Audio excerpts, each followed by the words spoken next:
بالله السميع العلي العظيم من الشيطان اللعين الرجيم بسم الله الرحمن الرحيم الحمد لله الذي هدانا لهذا وما كنا لنهتدي لولا أن هدانا الله لقد جاءت رسل ربنا بالحق الصلاة والسلام على صاحب الدين والإسلام والحل والحرام والركن والمقام والصلاة والصيام والسجود والقيام والشریعت والأحکام والحجة والبرهان والمحبة والعرفان والحق والبيان والكتاب والقرآن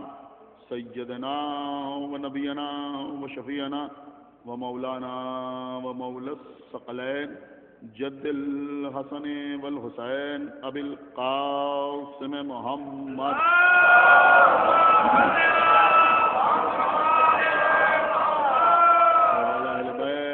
الطيبين الطاهرين المعصومين المظلومين المنتخبين المنتجبين الذين أذهب الله عنهم الرجس وطهرهم تطهيرا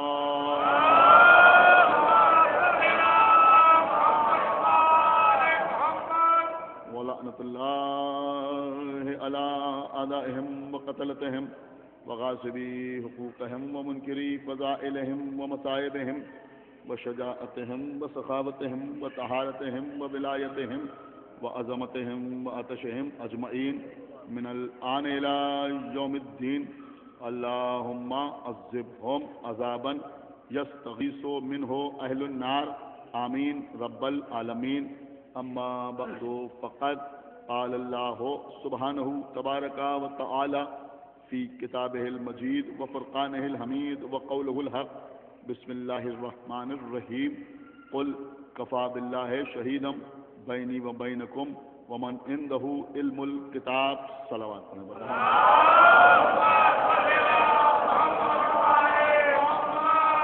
حضرات بہت ہی مشہور اور معروف آیہ مبارکہ ہے جس کی تلاوت اکثر علماء اور ذاکرین اور خطبہ مجالس میں عنوان بیان کے طور پر کرتے رہتے ہیں.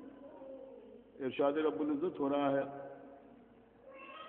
کہ ہمارے رسول ان سے کہہ دیجئے کہ میرے اور تمہارے درمیان گواہی کے لیے اللہ کافی ہے اور وہ کافی ہے جس کے پاس علم کتاب ہے. عزیزوں اس وقت کی مجلس میں اس موضوع پر کوئی بحث آپ کے سامنے پیش نہیں کرنا چاہتا کہ عالم کتاب سے مراد کون، اس لیے کہ اکثر علماء نے یہ تحریر کیا ہے کہ عالم کتاب سے مراد مولا کائنات غالب کل غالب حضرت علی ابن ابی طالب.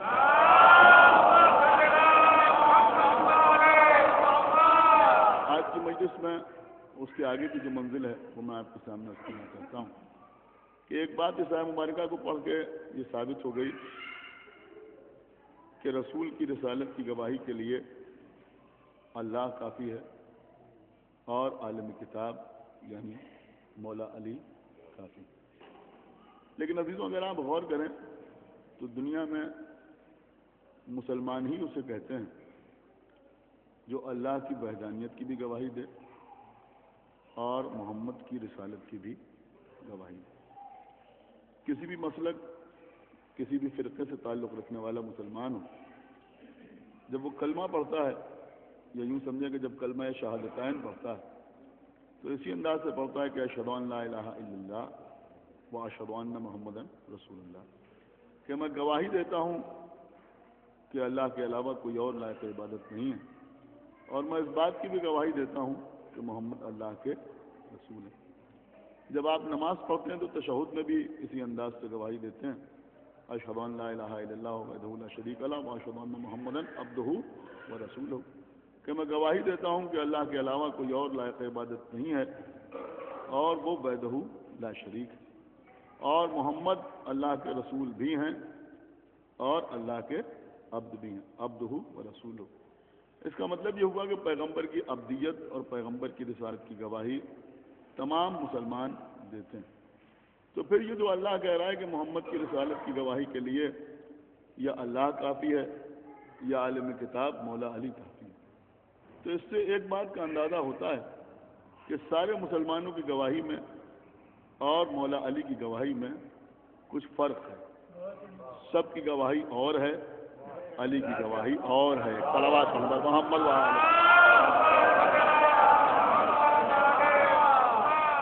عزیزوں، ہمارے بھائی عظیم صاحب بڑے خلوص کے ساتھ یہ مجلس منعقد کرتے ہیں، لہذا آج اس سلسلے میں ایک بالکل نیا رخ میں آپ کی خدمت میں پیش کرنا چاہتا ہوں کہ سب کی گواہی اور ہے اور مولا علی کی گواہی اور۔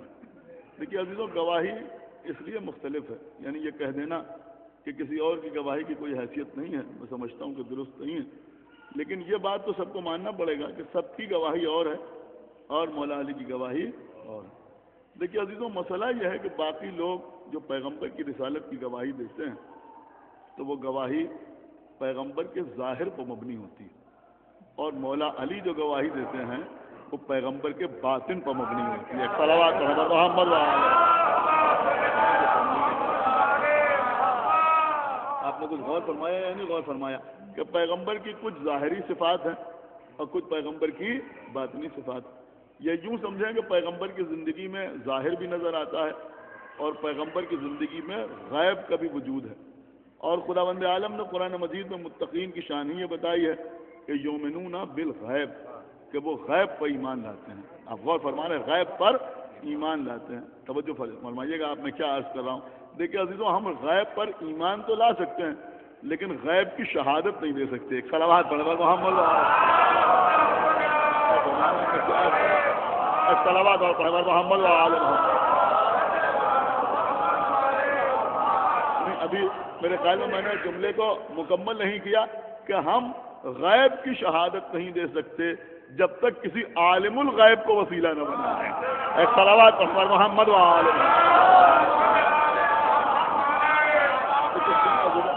اب ہم جو پیغمبر کی گواہی دیتے ہیں وہ کس بات کی گواہی دیتے ہیں؟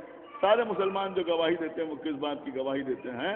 دیکھیے، وہ یہ گواہی دیتے ہیں کہ پیغمبر کی آنکھیں ایسی تھی، پیغمبر کی پیشانی ایسی تھی، پیغمبر کی زلفیں ایسی تھی، اس لیے کہ یہ چیزیں ظاہر ہوئیں، لوگوں نے ان کو دیکھا، ان چیزوں کی گواہی دی جاتی ہے۔ پیغمبر اسلام کے ہاتھ ایسے تھے، پیغمبر کا سینہ ایسا تھا، پیغمبر کا قد ایسا تھا، پیغمبر کالی کملی اوڑھ کے گھر سے نکلتے تھے۔ اس بات کی گواہی ہر مسلمان دے سکتا ہے، اس لیے کہ لوگوں نے ان چیزوں کو اپنی نگاہوں سے دیکھا، تو جب دیکھا تو گواہی دے سکتے ہیں۔ آپ توجہ فرما رہے ہیں، پیغمبر مزمل تھے، اس بات کی گواہی دے سکتے ہیں، پیغمبر مدثر تھے، اس بات کی گواہی دے سکتے ہیں، اس لیے کہ پیغمبر کو کملی اوڑھے ہوئے دیکھا تو پیغمبر کو مزمل کہہ سکتے ہیں، پیغمبر کو چادر اوڑھے ہوئے دیکھا تو پیغمبر کو مدثر کہہ سکتے ہیں۔ آپ توجہ فرما رہے ہیں، میں کیا عرض کر رہا ہوں؟ پیغمبر نے نماز کی تبلیغ کی، اس کی گواہی دی جا سکتی ہے، پیغمبر نے روزے کے احکامات پہنچائے، اس کی گواہی دی جا سکتی ہے، پیغمبر نے دعوت ذل شیرہ میں لوگوں کو بلایا، اس کی گواہی دی جا سکتی ہے، پیغمبر نے نصرت طلب کی، اس کی گواہی دی جا سکتی ہے، پیغمبر نے حکم جہاد دیا، اس بات کی گواہی دی جا سکتی ہے، پیغمبر نے عبادتوں کا سلیقہ سکھایا، اس بات کی گواہی دی جا سکتی ہے۔ لیکن اب وہی پیغمبر یہ ارشاد فرما رہے ہیں کہ کنت نبیا وآدم بین الماء والطین۔ صلوات محمد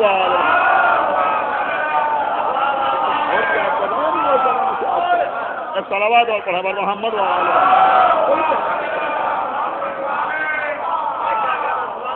وہی پیغمبر فرما رہے ہیں کہ میں اس وقت بھی نبی تھا کہ جب آدم آب و گل کے درمیان تھے۔ اب اس بات کی گواہی کون دے؟ اس لیے کہ جب تک دیکھے نا اس وقت تک گواہی کیسے دے؟ کیا سنیں آپ، اس بات کی گواہی دیں تو کیسے دیں؟ کس طرح سے اس بات کی گواہی دی جائے؟ غور کر رہے ہیں آپ، کس طرح سے اس بات کی گواہی دی جائے؟ اس لیے کہ جب ہم اس وقت موجود ہی نہیں تھے تو ہم اس بات کی گواہی کیسے دیں؟ پیغمبر کہہ رہے ہیں اول ما خلق اللہ نوری، اللہ نے سب سے پہلے میرے نور کو پیدا کیا۔ اب جب مخلوق میں کوئی تھا ہی نہیں تو کوئی اس کی گواہی کیسے دے؟ سمجھ رہے ہیں آپ؟ پیغمبر فرما رہے ہیں کہ آدم کے پشت پہ میرا نور تھا، اس لیے آدم کو سجدہ کرنے کا حکم دیا گیا، اب اس کی گواہی کون دے؟ تو اب اس کی گواہی کون دے گا؟ تو یہ مسلمان اس بات کی گواہی نہیں دے سکتا. اسی لیے ضروری ہے کہ کیسے گواہ ہوں جو اس عالم میں پیغمبر کو دیکھنے والے ہوں. اب سمجھ میں آیا اللہ کیا کہہ رہا ہے کہ پیغمبر کی ان صفات پر یا میں گواہ ہوں یا علی گواہ ہے.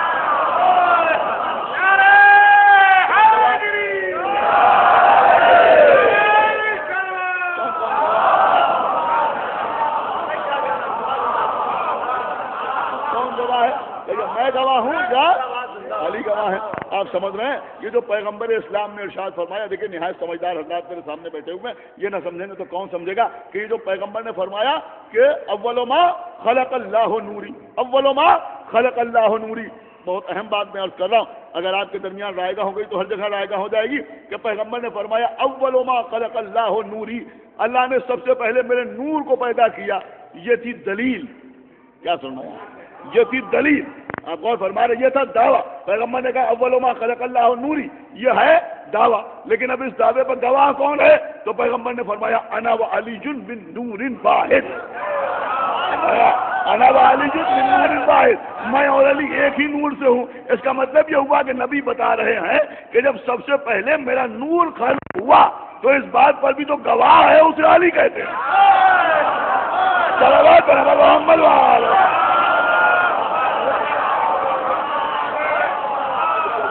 شاید کبھی اس آیت میں اس وقت آپ نے نہ سنا.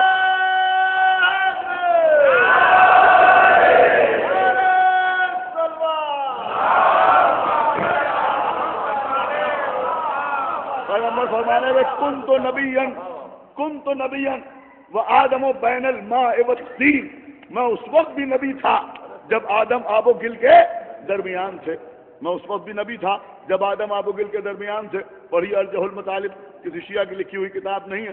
عبید اللہ امرتسری لکھتے ہیں کہ پیغمبر اسلام اپنے 40 صحابیوں کو لے کر اس باغ میں پہنچے جہاں میرے مولا مزدوری کر رہے تھے، اور ان 40 صحابیوں سے کہا کہ علی کو امیر المومنین کہہ کر سلام کرو.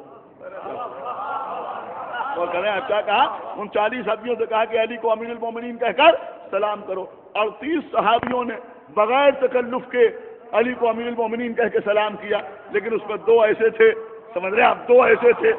کون سے 2؟ کیا سن رہے ہیں بھائی؟ خدا کے لیے پڑھے لکھے لوگ بیٹھے ہوئے، ہمارے قاری صاحب بھی بیٹھے ہوئے. کون سے 2 اگر پہچاننا چاہتے ہیں تو یہ سورہ رحمان پڑھ لیجئے یا دعائے سلمی قریش پڑھ لیجئے،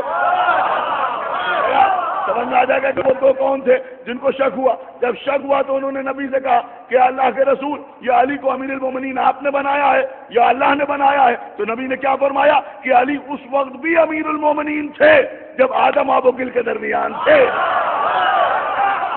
اس وقت بھی علی امیر المومنین.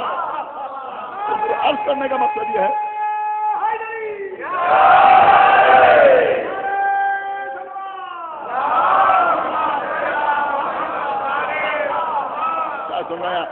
غور فرما رہے ہیں. اب پیغمبر اسلام فرما رہے ہیں کہ اللہ نے سب سے پہلے میرے نور کو پیدا کیا اور پھر میرے نور کو کہاں رکھا؟ کہا میرے نور کو صلب آدم میں رکھا. اور اس کے بعد میرا نور غور کیا آپ نے، میرا نور صلبوں میں سفر کرتا رہا. سمجھ رہے ہیں؟ اسلاب طاہرہ میں سفر کرتا رہا، اسلاب طیبہ میں سفر کرتا رہا، پاک و پاکیزہ صلبوں میں سفر کرتا رہا. غور کر رہے ہیں آپ؟ پاک و پاکیزہ صلبوں میں سفر کرتا رہا. اور یہ جو پیغمبر فرما رہے ہیں اس کا گواہ کون ہوگا؟ سمجھ رہے ہیں آپ یا نہیں سمجھ رہے ہیں میں کیا حال کر رہا ہوں بھیا؟ تو اس کا گواہ کون ہوگا؟ ہم اور آپ کسی دوسرے شہر گئے اور اس کے بعد واپس آئے، وہاں سے آ کے ہم وہاں کے حالات بیان کر رہے ہیں. تو جب ہم حالات بیان کر رہے ہیں، ارے ہم نے کہا بھائی نیر مجیدی صاحب بھی ساتھ میں تھے، ہم یوں ہی نہیں بیان کر رہے ہیں، ان سے بھی پوچھ لیجیے. اس کا مطلب یہ ہوا جو سفر میں ساتھ ہو وہی تو بیان کرے گا نا. کیا سن رہا ہے بھائی؟ وہی تو گواہی دے گا نا. تو اب پیغمبر کہہ رہے ہیں میں پاک صلبوں میں اور پاک رحموں میں سفر کرتا رہا. تو جو نبی کے ساتھ پاک صلبوں میں سفر کرے گا وہی تو گواہی دے گا. صلوات پر محمد وعلی.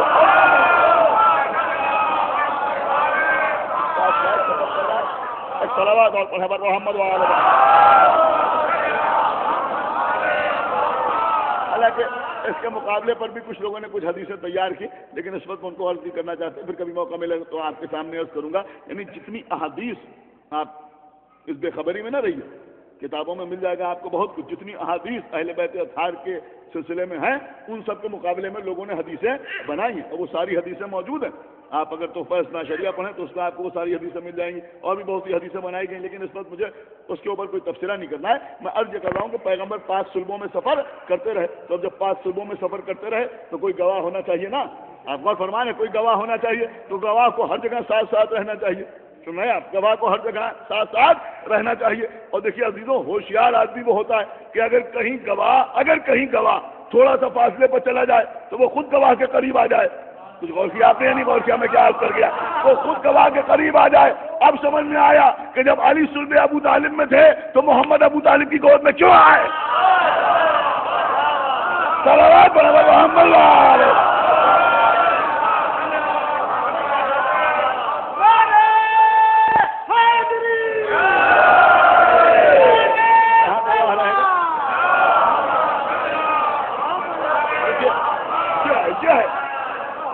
صلوات اور پڑھنے پر محمد قل کفی باللہ شہیدا بینی و بینکم ومن عندہ علم الکتاب. اللہ کہہ رہا ہے ان سے کہہ دو کہ میرے اور تمہارے درمیان گواہی کے لیے اللہ کافی ہے اور وہ کافی ہے جس کے پاس علم کتاب ہے. اس کا مطلب یہ ہوا کہ مولا علی ہر جگہ رسول اللہ کے گواہ ہیں, صرف ظاہری باتوں پر گواہ نہیں ہے. رسول اللہ نے سورج پلٹایا یہ تو سب نے دیکھا, رسول اللہ نے سورج پلٹایا یہ تو سب نے دیکھا. رسول اللہ نے, بعض روایات میں یہ بھی ہے کہ نبی نے بھی سورج پلٹایا تو سب نے دیکھا. نبی نے چاند کو 2 حصوں میں تقسیم کیا, سب نے دیکھا. نبی کے ہاتھ پر سنگریزے بولے یہ سب نے دیکھا. کیا سن رہے ہیں آپ, نبی کے ہاتھ پر سنگریزے بولے یہ سب نے دیکھا. لیکن کچھ معاملات ایسے ہیں جن کو کسی نے نہیں دیکھا. مثلا نبی کے پاس جبرائیل آئے, ارے صلوات پڑھو پر محمد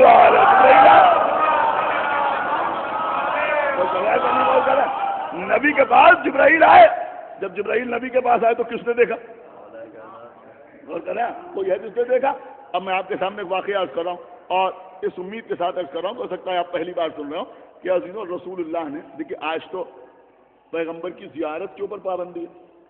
آج تو پیغمبر کی زیارت ہی تو پابندی ہے کہ اگر کوئی وہاں زیارت کرنے کے لیے جائے تو ایک شخص کھڑا رہتا ہے, وہ کہتا ہے یہ حرام ہے اور بدعت ہے اور یہ ہے اور وہ ہے, اور کسی کو رسول کی قبر کے پاس جانے ہی نہیں دیا جاتا, کسی کو رسول کی قبر کے پاس جانے نہیں دیا جاتا. لیکن ایک واقعہ ہے, بڑا اہم واقعہ ہے, اور جتنے حضرات یہاں بیٹھے ہوئے ہیں بلا تفریق کا مسلک انشاءاللہ اس واقعے کو پوری توجہ کے ساتھ سماعت فرمائیں گے کہ رسول اللہ نے مولا علی سے ارشاد فرمایا. سنیے گا, رسول اللہ نے مولا علی سے ارشاد فرمایا کہ یا علی آج آپ گھر کے دروازے پر بیٹھ جائیے اور کسی کو گھر کے اندر آنے کی اجازت نہ دیجیے گا. سنیے قبلہ, عجیب و غریب واقعہ ہے کہ آج آپ گھر کے دروازے پر بیٹھ جائیے اور کسی کو گھر کے اندر آنے کی اجازت نہ دیجیے گا, اس لیے کہ آج فرشتے اللہ سے اجازت لے کر میری زیارت کے لیے آ رہے ہیں. کریے بیدار ہو تو سنیے, دیکھیے صلوات اور محمد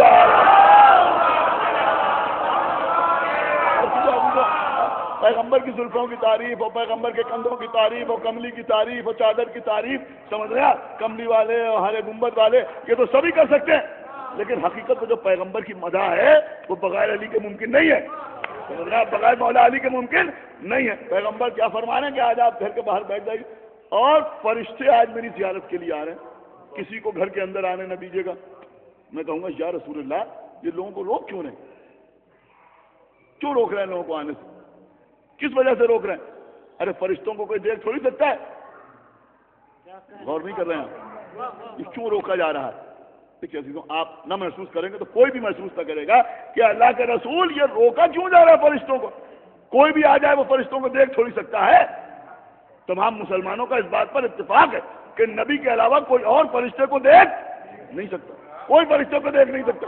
ہمارا مسئلہ الگ ہے, ہمارے پاس دلائل ہے, ہمارے پاس ثبوت ہے, اس لیے کہ دیکھنا تو بڑی چیز ہے. آپ غور فرما رہے ہیں, یہاں تو مسئلہ یہ ہے کہ فرشتے جھولا جھلانے کے لیے آتے ہیں, یہاں تو فرشتے روٹیاں لینے کے لیے آتے ہیں, یہاں تو فرشتے بھکاری بن کے آتے ہیں اہل بیت کے طور پر. لیکن عام طور پر مسلمان کہتے ہیں نبی کے علاوہ کوئی فرشتے کو دیکھ نہیں سکتا. تو کتنا ہی جلیل القدر صحابی کیوں نہ ہو, لیکن فرشتے کو دیکھ نہیں سکتا, تو جب دیکھ نہیں سکتا تو آنے دیجئے. کیا سن رہے ہیں آپ غور کر رہے ہیں, آنے دیجئے بھائی, آنے دیجئے. کیا ہے اگر آ جائے گا, یہ مولا علی سے کیوں کہہ رہے ہیں کہ آپ باہر کھڑے ہو جائیے اور آج کسی کو اندر آنے نہ دیجیے گا؟ اس لیے کہ فرشتے میری زیارت کے لیے آ رہے ہیں. کیا سن رہے ہیں آپ؟ فرشتے میری زیارت کے لیے آ رہے ہیں. اور کس لیے زیارت کے لیے آ رہے ہیں؟ اللہ سے اجازت لے کے آ رہے ہیں. غور کر رہے ہیں آپ؟ اللہ سے اجازت لے کے آ رہے ہیں. اب یہ بات بھی سمجھ میں آئی کہ ان فرشتوں میں جبرائیل شامل نہیں ہے. جبرائیل ہے سید الملائکہ، اب وہ تو روز نبی کے پاس آتے رہتے ہیں. غور کر رہے ہیں یا نہیں غور کر رہے ہیں؟ روز آیا کرتے ہیں. تو اس کا مطلب یہ ہوا کہ الگ کے فرشتے آ رہے ہیں. اب جو بھی فرشتے آ رہے ہیں ان کی منزل، ان کا مرتبہ، ان کا رتبہ بہرحال جبرائیل سے کم ہے، اس لیے کہ جبرائیل ان کے سردار ہیں، اس لیے کہ جبرائیل ان کے استاد ہیں، اس لیے کہ جبرائیل سید الملائکہ ہیں. اب یہ فرشتے آ رہے ہیں نبی کے چہرے کی زیارت کرنے کے لیے. نبی کیا کہہ رہے ہیں؟ یا علی باہر کھڑے ہو جائیے، کسی کو اندر نہ آنے دیجیے گا. اس کا مطلب یہ ہوا کہ خطرہ اس بات سے نہیں ہے کہ یہ فرشتوں کو دیکھیں گے، روکا اس لیے جا رہا ہے کہ فرشتے نبی کے علاوہ کسی کو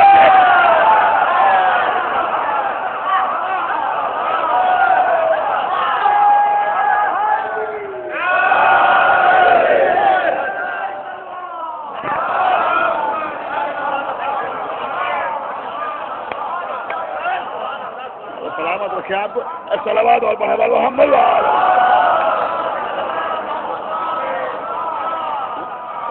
صلوات اور پہنچے پر محمد. فرشتے نبی کے علاوہ کسی اور کو دیکھنا نہیں چاہتے. کچھ غور کیا آپ نے یا نہیں غور کیا کہ فرشتے نبی کے علاوہ کسی اور کو دیکھنا نہیں چاہتے؟ لیکن اہل بیت کون ہے؟ اہل بیت کون ہے؟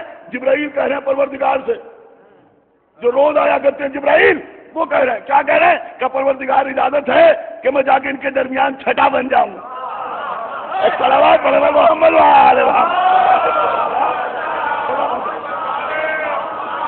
فرشتے آ رہے ہیں، وہ اسٹیٹس پہ منزل میں جبرائیل سے کم ہے، لیکن وہ نبی کے ساتھ کسی کو دیکھنا نہیں چاہتے. لہذا رسول اللہ نے مولا علی سے کہا آپ باہر کھڑے ہو جائیے اور کسی کو اندر نہ آنے دیجیے گا. اب مولا علی باہر کھڑے رہے. جب مولا علی باہر کھڑے رہے تو ایک صاحب آئے.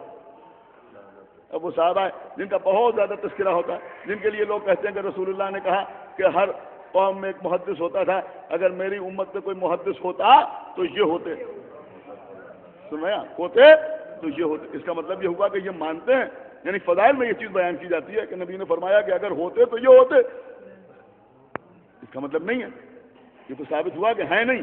اور محدث کون ہوتا ہے؟ میں کہا محدث وہ ہوتا ہے جو فرشتے کو دیکھتا نہیں ہے، خالی فرشتے کی آواز محسوس کرتا ہے. اب سنیے حضرتوں، بہت اہم بات میں عرض کر رہا ہوں، پہلی مرتبہ پڑھ رہا ہوں اس امام باڑے میں اور اس مجلس میں. انشاءاللہ آپ بات کو محسوس کریں گے. ہم نہیں ہوا مجلس ہی پڑھتے، جو پڑھتے ہیں پوری ذمہ داری کے ساتھ پڑھتے ہیں. تو مولا علی گھر کے دروازے پر بیٹھے ہوئے، کسی کو اندر آنے نہیں دیا. یہ آئے، انہوں نے اندر جانا چاہا. مولا علی نے کہا رک جاؤ، ٹھہر جاؤ، اندر جانے کی ضرورت نہیں، اندر جانے کی ضرورت نہیں. کہ کیوں؟ کہا اس لیے کہ آج فرشتے رسول اللہ کے چہرے کی زیارت کر رہے ہیں اور رسول اللہ نے کہا کہ کسی کو گھر کے اندر آنے کی اجازت نہ دی جائے. تو انہوں نے مولا علی سے پوچھا.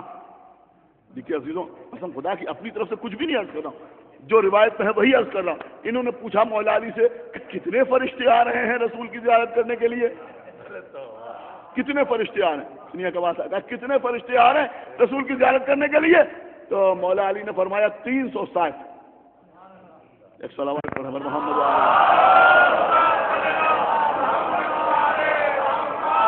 قربان ہمارے مولا پر فرمایا کہ 360. کتنے فرشتے آ رہے ہیں؟ 360 فرشتے آئے ہیں.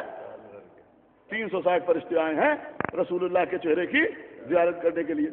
انہوں نے یہ نہیں پوچھا مولا علی سے کہ آپ نے دیکھا ہے، انہوں نے یہ نہیں پوچھا کہ کیا ایک ایک کو آپ نے گھر کے اندر داخل کیا ہے، انہوں نے یہ نہیں پوچھا کہ کیا ایک ایک سے آپ نے مسافیہ کیا ہے. مولا علی نے کہا 360. یہ واپس چلے گئے، یہ واپس چلے گئے. مولا علی نے فرمایا 360. کسی قسم کی کوئی بحث نہیں کی. سمجھ رہا ہے؟ کسی قسم کی کوئی بحث نہیں کی. ایک جملہ کہہ رہا ہوں کہ جن کو رسالت پہ شک ہوا ان کو بھی علم امامت پہ شک نہیں ہوا. صلوات پڑھو محمد کوئی شبہ نہیں ہوا. واپس چلے گئے. اس کے بعد جب رسول اللہ مسجد میں ممبر پر تشریف فرما تھے، سارے اصحاب جمع تھے. لیکن سنیے گا، سارے اصحاب جمع تھے. تو ایک مرتبہ بیچ پہ یہ کھڑے ہو گئے اور کھڑے ہو کے انہوں نے رسول اللہ سے کہا کہ اللہ کے رسول، آج تو فرشتے آپ کی زیارت کے لیے آئے تھے. آج تو فرشتے آپ کی زیارت کے لیے آئے تھے. انہوں نے کہا کہ آج تو فرشتے آپ کی زیارت کے لیے آئے تھے. تو نبی نے کہا ہاں فرشتے آئے تھے. کہا اللہ کے رسول میں آپ کو بتا رہا ہوں کہ 360 فرشتے آئے تھے آپ کی زیارت کے لیے.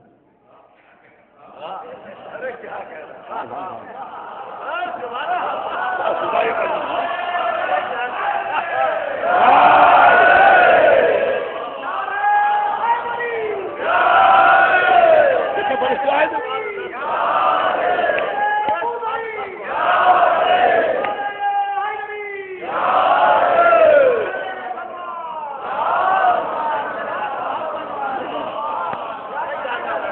کرو گا 360 فرشتے آج آپ کی زیارت کے لیے آئے تھے.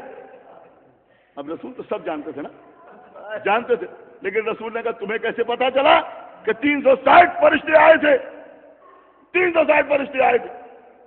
نبی خود ہی کہہ سکتے تھے, لیکن جب چاہتے تھے کہ یہ سب کو بتائیں کہ انہوں کیسے پتا چلا, یہ سب کو بتائیں کہ کیسے پتا چلا. لہذا جب نبی نے کہا تمہیں کیسے پتا چلا 360 فرشتے آئے تھے, انہوں نے کہا ہم کو علی نے بتایا. ہم کو علی نے بتایا, ہم کو علی نے بتایا کہ 360 فرشتے آپ کی زیارت کے لیے آئے تھے. مولا علی بھی مسجد میں موجود تھے. نبی نے مسکرا کے علی کی طرف دیکھا, کہا یا علی ذرا بلند ہوئیے. مولا علی کھڑے ہوئے, کہا یا علی ذرا آپ سارے مجمع کو بتائیے یہ آپ کو کیسے پتا چلا کہ 360 فرشتے آئے تھے. عزیزو اس مجلس کا سب سے قیمتی جملہ آپ کے حوالے کر رہا ہوں, دل چاہے خاموشی سنیے گا, دل چاہے بول کے سنیے گا. کہ یا علی آپ کو کس نے بتایا کہ 360 فرشتے آج میری زیارت کے لیے آئے تھے؟ کہ اللہ کے رسول میں دروازے پر کھڑا ہوا تھا, میں نے 360 فرشتوں کی آوازوں کو الگ الگ پہچانا.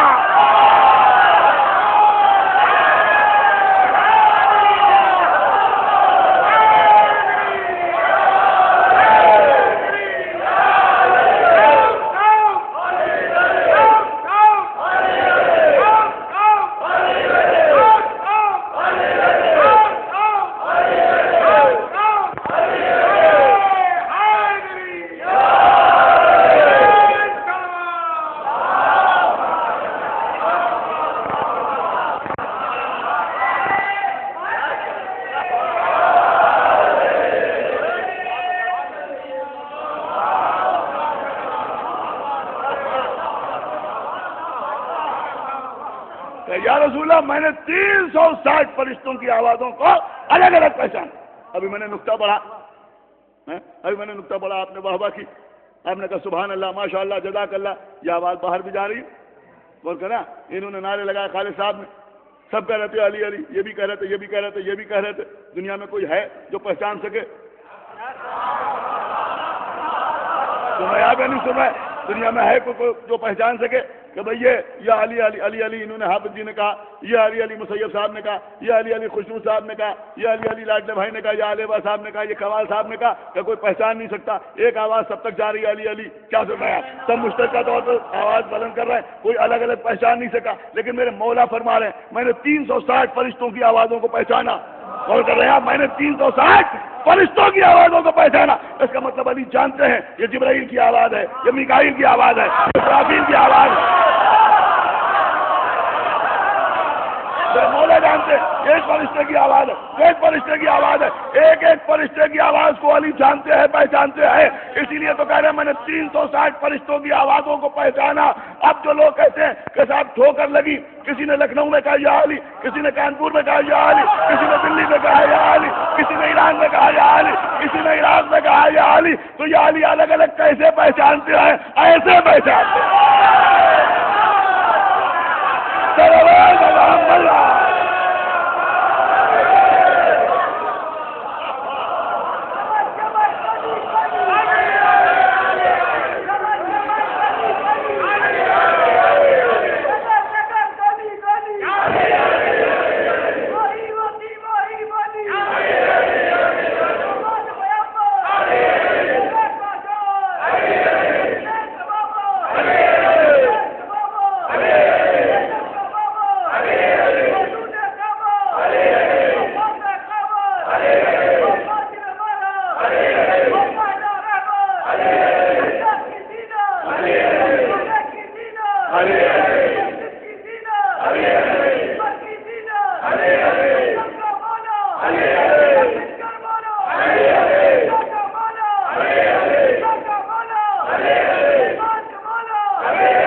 خدمت کرتے ہیں وہ اس بات کو سمجھ سکتے ہیں. کوئی یونین ہے وہ پروٹیسٹ کر رہی ہے, پروٹیسٹ کر رہی, کچھ لوگ جاتے ہیں کچھ نہیں جاتے. جو نہیں جاتے وہ کیا سوچتے ہیں؟ وہ جانتے ہیں کہ یونین پروٹیسٹ کر رہی ہے, احتجاج کر رہی ہے, دھرنا دے رہی ہے, آندولن ہو رہا ہے, جب کچھ ملے گا تو ہم کو بھی مل جائے گا. کیا سمجھا؟ ملے گا تو ہم کو بھی مل جائے گا. لیکن جب علی کے نام کا نعرہ لگے تو اس غلط فہمی میں نہ رہیے گا. جب مولا علی کے نام کا نعرہ لگے تو اس غلط فہمی میں نہ رہیے گا کہ بھائی سب نے یہ علی کہہ دیا تو ہم بھی اسی میں گن لیے جائیں گے. نہیں, علی آوازیں پہچانتے ہیں.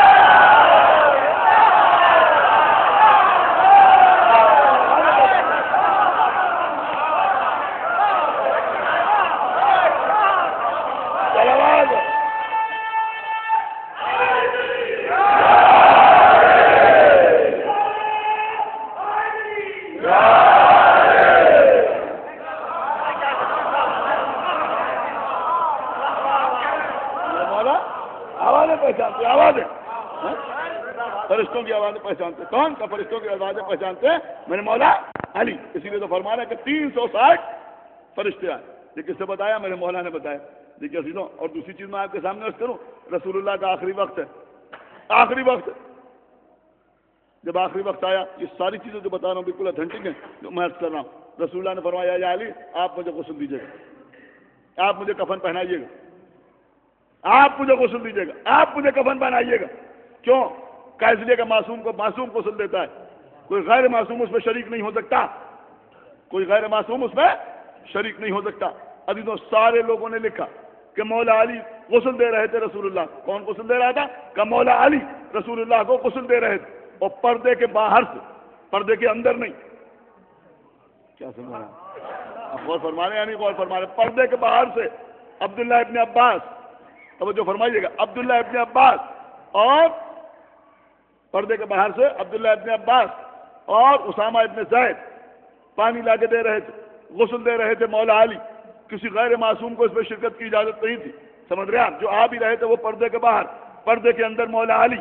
لیکن جب رسول اللہ نے مولا علی سے کہا یا علی آپ مجھے غسل دیجیے گا, آپ مجھے کفن پہنائیے گا, کیا سننا ہے, آپ مجھے غسل دیجیے گا, آپ مجھے کفن پہنائیے گا, تو میرے مولا نے ہاتھ جوڑ کے کہا کہ اللہ کے رسول, میں اللہ کی پناہ چاہتا ہوں کہ آپ اس دنیا میں نہ رہیں اور میں دنیا میں رہوں, لیکن آپ حکم دے رہے ہیں تو یہ بھی فرمائیے کہ ایک اکیلا آدمی غسل کیسے دے گا؟ اس لیے کہ غسل دینے کے لیے پانی بھی ڈالنا پڑتا ہے, میت کو الٹنا پلٹنا بھی پڑتا ہے.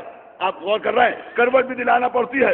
اے اللہ کے رسول, میں کیسے آپ کو غسل دوں گا؟ کیا سن رہا ہے, میں کیسے آپ کو غسل دوں گا؟ کہ یا علی پریشان نہ ہوئیے, اس لیے کہ اللہ جبرائیل کو بھیجے گا, اللہ میکائیل کو بھیجے گا, اللہ اسرافیل کو بھیجے گا, اللہ ملک الموت کو بھیجے گا. بہت توجہ کے ساتھ سنیے گا, یہ 4 فرشتے آئیں گے اور یہ فرشتے آپ کی مدد کریں گے. کیا سن رہے ہیں آپ؟ یہ فرشتے آپ کی مدد کریں گے, یہ مجھے کروٹ دلائیں گے. میرے مولا نے جب احتجاج کیا اپنے حق کے لیے تو یہ فرمایا کہ جب میں رسول کو غسل دے رہا تھا تو اس وقت یہ فرشتے میری منشا کے مطابق رسول کو کروٹ دلا رہے تھے. خدا کے لیے بیدار ہوئیے گا کہ میرے مولا کا جملہ ہے, بڑا عظیم جملہ ہے. غور کر رہے گا نہیں غور کر رہے؟ کیا فرمایا کہ میری منشا کے مطابق. نہیں غور کیا آپ نے؟ میری منشا کے مطابق. اس کا مطلب یہ ہوا کہ جیسے علی چاہ رہے تھے. اور میرے خیال میں یہ بات تو آپ سمجھ سکتے ہیں نا کہ اگر ایک آدمی غسل دینے والا اور دوسرا مدد کرنے والا, وہ جو اصل غسل دینے والا ہوتا ہے اسی کی منشا کے مطابق, تو آپ غور فرمائیں, مدد کرنے والا جنازے کو کروٹ دلاتا ہے نا. تو غسل دے رہے تھے مولا علی, فرشتے تھے مددگار. تو فرمایا کہ میری مرضی کے مطابق, میرے منشا کے مطابق فرشتے یہ کام کر رہے تھے. کیا کر رہے تھے؟ کہ علی نے چاہا کہ داہنی جانب کروٹ دلا دی جائے تو فرشتوں نے داہنی جانب کروٹ دلائی. علی نے چاہا کہ بائیں جانب کروٹ دلائی جائے تو فرشتوں نے بائیں جانب کروٹ دلائی. علی نے چاہا کہ ہاتھ سینے پر رکھ دیا جائے تو فرشتوں نے ہاتھ نبی کا سینے پر رکھ دیا. کیا سن رہا ہے؟ علی نے چاہا کہ سینے سے ہاتھ ہٹا دیا جائے تو فرشتوں نے ہاتھ سینے سے ہٹا دیا. اس کا مطلب یہ ہوا کہ جو علی چاہ رہے تھے, آپ غور کر رہے ہیں یا نہیں غور کر رہے؟ جو علی چاہ رہے تھے وہ فرشتے کر رہے تھے. اب سمجھ میں آیا کہ آل محمد کون ہے؟ کہ وما تشاؤون الا ان یشاء اللہ. یہ تو کچھ چاہتا ہی نہیں سوائے اس کے کہ جو اللہ چاہتا ہے. تو یہ وہ کرتے ہیں جو اللہ چاہتا ہے, اور فرشتے وہ کرتے ہیں جو یہ چاہتے ہیں.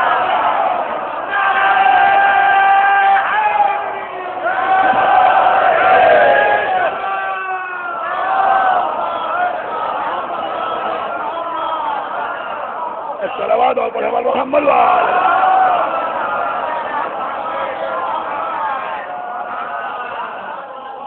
صلوات اور پڑھے محمد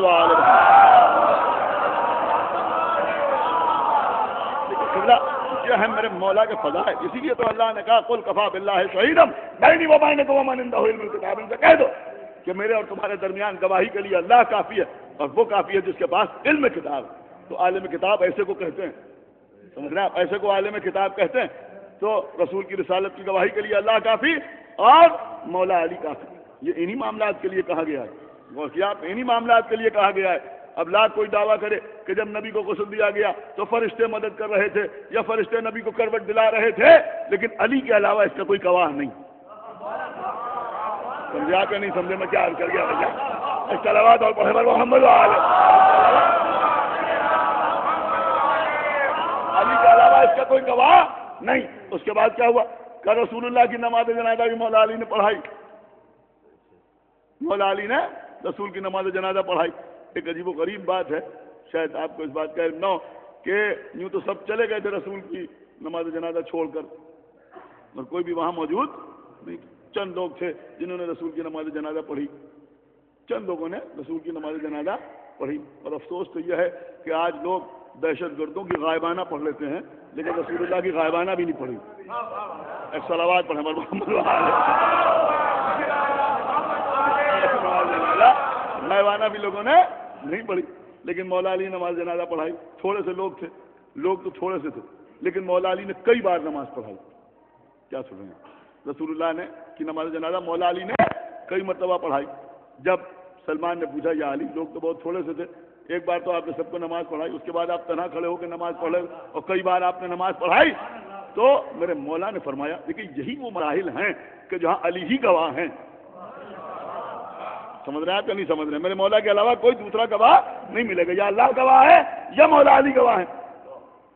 کا اصل میں نبی کی نماز جنازہ ہو رہی تھی, صاحب لولاک کی نماز جنازہ ہو رہی تھی, نور اول کی نماز جنازہ ہو رہی تھی, خلق اول کی نماز جنازہ ہو رہی تھی, وجہ تخلیق کائنات کی نماز جنازہ ہو رہی تھی. سمجھ رہے ہیں؟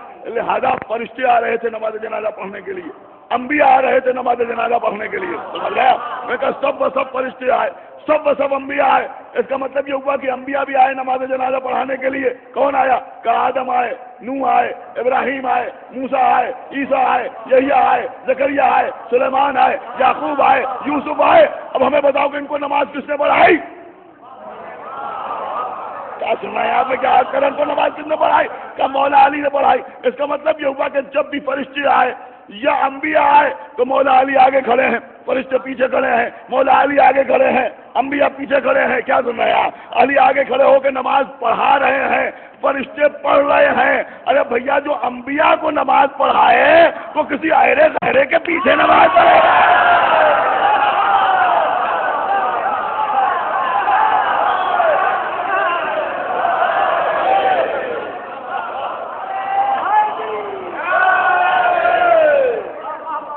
صلوات اور پڑھنے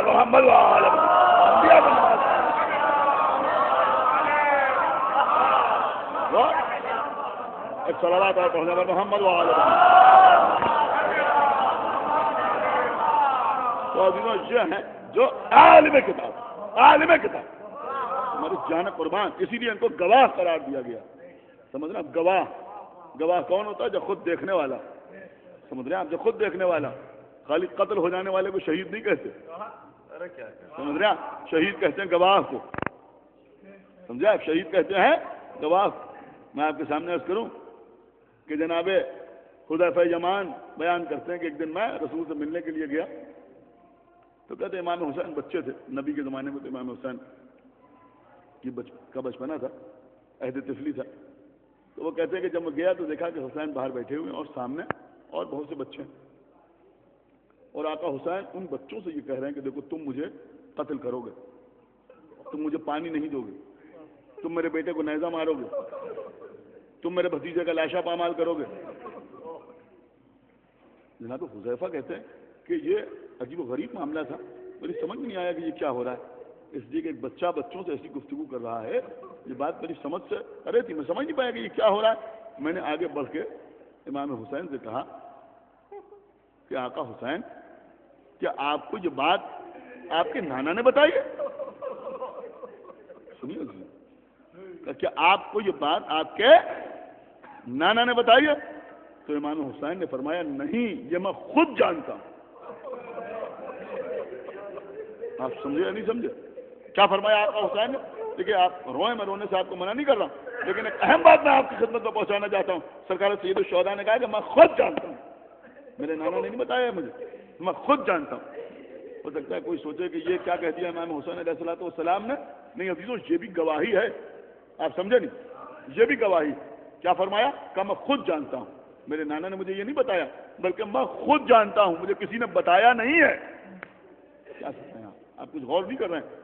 پوچھا کہ آپ کے نانا نے آپ کو بتایا ہے، تو کہتے نہیں نانا نے نہیں بتایا، بابا نے بتایا، نانا نے نہیں بتایا، اماں نے بتایا، نانا نے نہیں بتایا، بڑے بھائی نے بتایا، نانا نے نہیں بتایا، فلاں صحابی نے بتایا، نانا نے نہیں بتایا بلکہ جبرائیل نے بتایا ہے، بلکہ آقا حسین نے کہا کہ میں خود جانتا ہوں۔ یہ آقا حسین کا کہنا یہ بتاتا ہے کہ امام حسین بتانا، دیکھو ہم کو کسی سے پڑھنے لکھنے کی ضرورت نہیں ہے، ہم کو کسی سے علم حاصل کرنے کی ضرورت نہیں ہے، ہمارا علم جو ہے وہ ذاتی ہے، اللہ نے ہم کو خود علم عطا کیا ہے۔ آپ غور فرما رہے ہیں، ہم کو علم عطا کیا ہے، یعنی حسین بتا رہے ہیں جب مجھے کسی کے پڑھانے کی ضرورت نہیں ہے تو میرے نانا کو کسی کے پڑھانے کی ضرورت کیا ہو؟ نانا کو کسی استاد کی ضرورت کیا ہوگی؟ میرے نانا کو بھی کسی کا پڑھانے کی کوئی ضرورت نہیں۔ سن رہے ہیں؟ فرمایا میں خود جانتا ہوں۔ حذیفہ کہتے ہیں میں اندر گیا، اور جب اندر گیا تو رسول اللہ کے سامنے میں نے بیان کیا کہ ایسا ایسا واقعہ ہوا، تو پیغمبر اسلام نے فرمایا کہ حذیفہ حسین کے علم پر شک نہ کرو، اس لیے کہ حسین کا علم میرا علم اور میرا علم حسین کا علم ہے۔ اور پھر حدیث دہرائی کہ حسین منی وانا من الحسین، حسین بنا مجھ سے ہے اور میں حسین سے، یعنی بتانا چاہتے ہیں کہ حسین مجھ سے ہے، میں حسین سے ہوں، حسین کے علم پر شک نہ کرو۔ بس مجلس تمام ہو رہی ہے کہ جب حسین کا علم رسول کا علم ہے تو پھر حسین کا اقدام رسول کا اقدام، امام حسین کا انکار بیعت رسول کا انکار بیعت۔ دیکھیے ایک شبہ، ایک اشکال لوگ پیدا کرتے ہیں، اور وہ یہ کہتے ہیں کہ امام حسین تو خود ہی چلے گئے یزید کے لشکر سے جنگ کرنے کے لیے۔ اس کے جوابات ہمارے یہاں دیے جاتے ہیں، اور جو جوابات دیے جاتے ہیں وہ بالکل اپنی جگہ پر 110% درست ہیں کہ آقا حسین جنگ کے ارادے سے گھر سے نہیں نکلے تھے۔ اگر جنگ کے ارادے سے نکلتے تو اپنے ساتھ بچوں کو لے کے نہ جاتے، اپنے ساتھ بیویوں کو لے کے نہ جاتے، اپنے ساتھ 6 مہینے کے لیے گھر کو لے کے نہ جاتے۔ بات بالکل درست ہے، اور میرا اور آپ کا اور جتنے حضرات یہاں بیٹھے ہوئے سب کا عقیدہ یہی ہے کہ امام حسین جنگ کے ارادے سے نہیں گئے، ہے یا نہیں؟ سب کا عقیدہ یہی ہے کہ امام حسین جنگ کے ارادے سے نہیں گئے تھے، یہ بالکل صحیح بات، اس سے کوئی انکار نہیں کر سکتا۔ اور بہت سے دلائل، امام حسین نے زمین کو خرید لیا، اور زمین کو اس لیے خرید لیا کہ اب وہ جا رہے ہیں، اس لیے کہ وہ جہاں آ رہا ہے یہ زمین ہماری ہے، تو حملہ آور وہ ہے، وہ لڑنے کے لیے آیا، یہ خالی دفاع کر رہے ہیں۔ ساری باتیں اپنی جگہ پہ صحیح ہیں، لیکن عزیزوں علی حیدر کاکوروی نے اپنی کتاب مناقب مرتضیٰ من مواہب مصطفیٰ میں تحریر کیا کہ پیغمبر اسلام نے مولا علی کو، بی بی زہرا کو، امام حسن کو اور امام حسین کو ایک خیمے میں بٹھایا۔ دیکھیے سنیے گا یہ چیز جو عرض کر رہا ہوں، بہت غور سے سنیے گا۔ ایک خیمے میں بٹھایا، اور خیمے میں بٹھانے کے بعد فرمایا کہ اس خیمے میں جو لوگ بیٹھے ہوئے ہیں، سمجھ رہے ہیں آپ، جو اس خیمے میں بیٹھے ہوئے ہیں، جو ان سے جنگ کرے گا وہ مجھ سے جنگ کرے گا۔ دیکھیے یہاں تک تو بات وہی ہے جو ابھی آپ سن رہے تھے، لیکن اس کے آگے بھی رسول اللہ نے ارشاد فرمایا، اور سارے مسئلے کو پیغمبر نے اپنی زندگی میں کلیئر کر دیا۔ کیا فرمایا پیغمبر نے؟ کہ جو ان سے لڑے گا وہ مجھ سے لڑے گا، اور اس کے بعد یہ ارشاد فرمایا اور جس سے یہ جنگ کریں گے اس سے میں جنگ کروں گا۔ کچھ غور کیا آپ نے اس جملے کے اوپر یا نہیں غور کیا؟ بھائی خدا کے لیے اب تو بیدار ہو جائیے، بڑی اہم بات میں آپ کے سامنے عرض کر گیا۔ نبی نے فرمایا جس سے یہ جنگ کریں گے اس سے میں جنگ کروں گا۔ یعنی اب اس بحث میں نہ پڑنا کہ حسین یزید سے لڑنے گئے تھے یا یزید حسین سے لڑنے آیا تھا۔ اگر وہ حسین سے لڑنے آیا تب بھی رسول کی لڑائی اس سے ہے، اور اگر حسین اس سے جنگ کرنے گئے تب بھی نبی کی طرف۔ صلوات محمد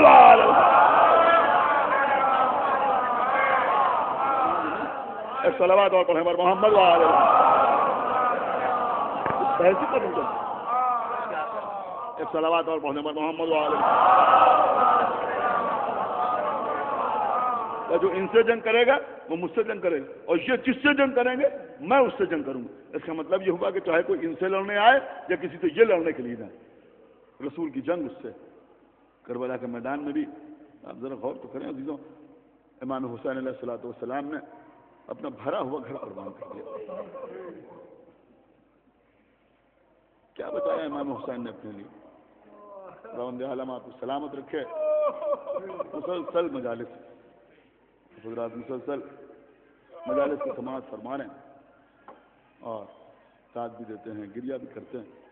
عزیزوں، یہ گریہ، یہ داد ایسے ہی نہیں جسے اللہ توفیق دیتا ہے اہل بیت کے فضائل کو سمجھنے کی اور ان کے مصائب کا ادراک کرنے کی. میں اکثر کہتا رہتا ہوں کہ یہ سوچ کے بھی رویا کیجئے کہ علی اکبر کے سینے میں برچھی ہے، اور یہ سوچ کے بھی رویا کیجئے کہ جس ام لیلہ کو سب سے زیادہ رونے کا حق تھا اسے اکبر پر رونے نہیں دیا. یہ سوچ کے بھی رویا کیجئے کہ قاسم کا لاشا پامال ہو گیا، اور یہ سوچ کے بھی رویا کیجئے کہ اگر ام فروہ روتی تھی تو پشت پر تازیانے مارے گئے. یہ سوچ کے بھی رویا کیجئے کہ زہرا کا لال قتل ہو گیا، اور یہ سوچ کے بھی رویا کیجئے کہ اگر زینب روتی تھی تو تازیانے لگائے جاتے، اگر ام کلثوم روتی تھی تو پشت پر نیزے مارے جاتے. یہی سبب تو تھا عزیزوں کہ 1 سال سے زیادہ کا عرصہ گزرنے کے بعد قید خانے میں جب امام زین العابدین علیہ الصلوۃ والسلام کو یزید ملعون نے بلایا اور بلانے کے بعد کہا کہ ہم آپ کو رہا کرنا چاہتے ہیں، آپ یہاں رہیں گے یا مدینے جائیں گے؟ تو فرمایا کہ میں اپنی پھوپھی زینب سے پوچھ لوں. جناب زینب کے پاس آئے کہ پھوپھی اماں یزید ہمیں رہا کرنا چاہتے ہیں، آپ یہاں رہیں گے یا مدینے جائیں گے؟ کہا بیٹا سید سجاد، ہم جائیں گے تو مدینے، لیکن ابھی تک ہم نے اپنے بھیا کا ماتم نہیں کیا. ایک مکان خالی کرا دیا جائے جس میں ہم اپنے بھیا کا ماتم کریں. مکان خالی ہوا، بیویاں اس مکان میں پہنچی. 7 دن تک امام حسین کا ماتم ہوتا رہا. دمشق کی، شام کی عورتیں آتی تھیں، بی بی زینب مصائب کربلا بیان کرتی تھی، بیویاں چیخیں مار مار کے روتی تھیں. 7 دن تک ماتم ہوتا رہا. عزیزوں 7ویں دن بی بی زینب کی خواہش پر شہداء کے سر اس مکان میں آئے. آپ ذرا سوچیے، اندازہ لگائیے، اس امام باڑے میں اور دیگر کفرمات کے امام باڑے میں اور بہت سے مقامات پر اکثر ایسا ہوتا ہے کہ جب آخری مجلس ہوتی ہے تو شبیاں نکالی جاتی ہیں. کیسے لوگ روتے ہیں شبیاں دیکھ کے. یہ حضرت عباس کے خون میں بھرے ہوئے علم کی شبیہ ہے، یہ قاسم کے پامال لاشوں کی شبیہ ہے، یہ شہزادے علی اکبر کے لاشے کی شبیہ ہے، یہ 6 مہینے کے بچے کے اجڑے ہوئے گہوارے کی شبیہ ہے. تبرکات خانے میں سجے رہتے ہیں اسی لیے کہ ان کو دیکھ کے کربلا والے یاد آتے ہیں. جھولے کو دیکھا علی اکبر یاد آ گئے، علم کو دیکھا عباس یاد آ گئے، زری کو دیکھا حسین یاد آ گئے. تو لوگ چیخیں مار مار کے روتے ہیں. اب ذرا آپ اندازہ لگائیں کہ یہاں تو شبیاں آتی ہیں اور وہاں شہداء کے سر آ رہے ہیں. کیا آ رہا تھا؟ شہداء کے سر آ رہے ہیں. آپ اندازہ لگائیں کیا عالم ہوگا بیویوں کا. اس لیے کہ سروں کو دیکھا تو تھا، اس لیے کہ کربلا سے کوفے، کوفے سے شام تک موقع نیزہ پہ سر چل رہے تھے، بیویاں دیکھ رہی تھیں. لیکن آج وہ موقع تھا کہ جب بیویاں اپنی آغوش پہ سروں کو لے رہی تھیں، بیان کر رہی تھیں. آج زیادہ تر سروں کو لینے کے لیے ان کی مائیں آگے تھیں. علی اکبر کے سر کو کس نے گود میں لیا؟ علی اکبر کی ماں نے. علی اکبر کے سر کو گود میں لیا علی اکبر کی ماں ام لیلہ نے.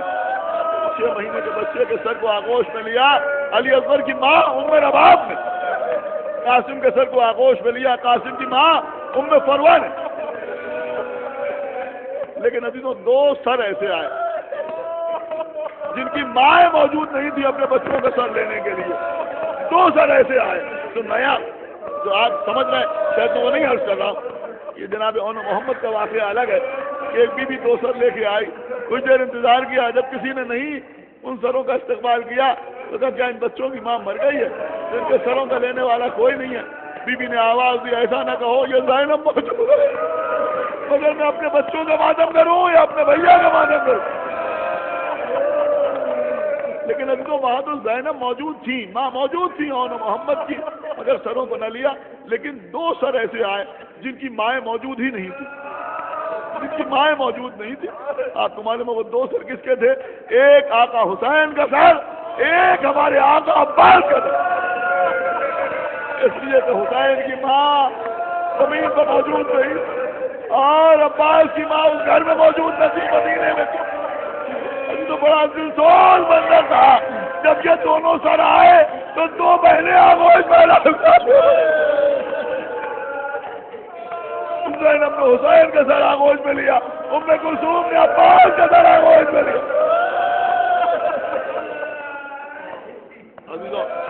روایتوں میں یہ بھی ملتا ہے کہ سب سے زیادہ گریا جو ہوا اس مکان وہ اس وقت ہوا جب سرکار قمر بنی ہاشم کا سر آیا. آپ تمہارے مرضی کو ایسا کیوں ہوا؟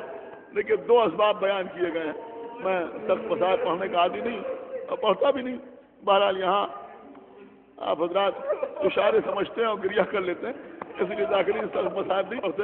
بس جو بہت دور سے ایک اشارہ کرنا چاہتا ہوں کہ حضرت عباس کا سر آنے پر اتنا زیادہ گریہ کیوں؟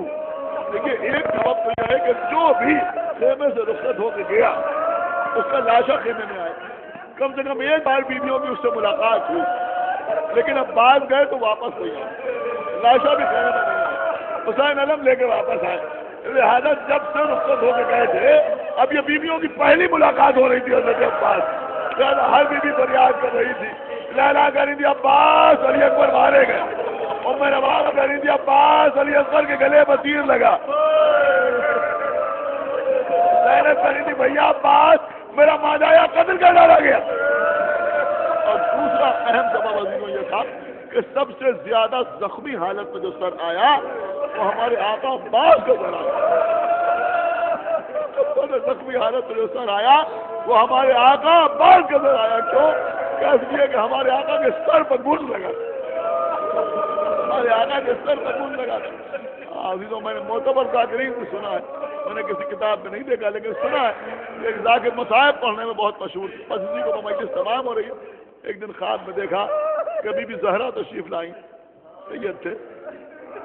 بی بی زہرا نے آ کے کہا کہ تو میرے لال کے مصیبت بیان نہیں کرتا، میرے لال کی مصیبت نہیں بولتا.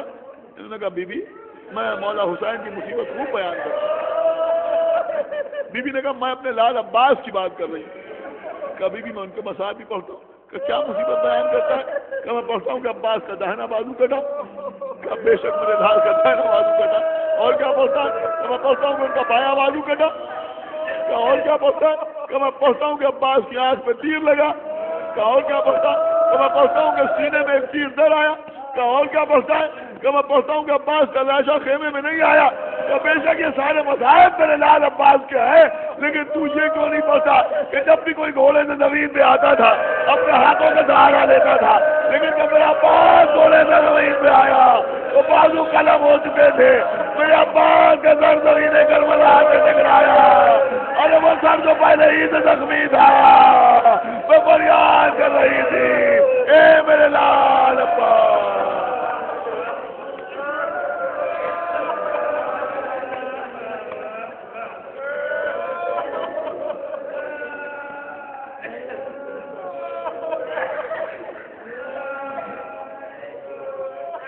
يا أبا عبد الله وعلى الأرواح التي ألت بثنائك عليك مني سلام الله يا عبدا ما بقيت وبقي الليل والنهار ولا جعل الله كل حد مني لزيارتكم.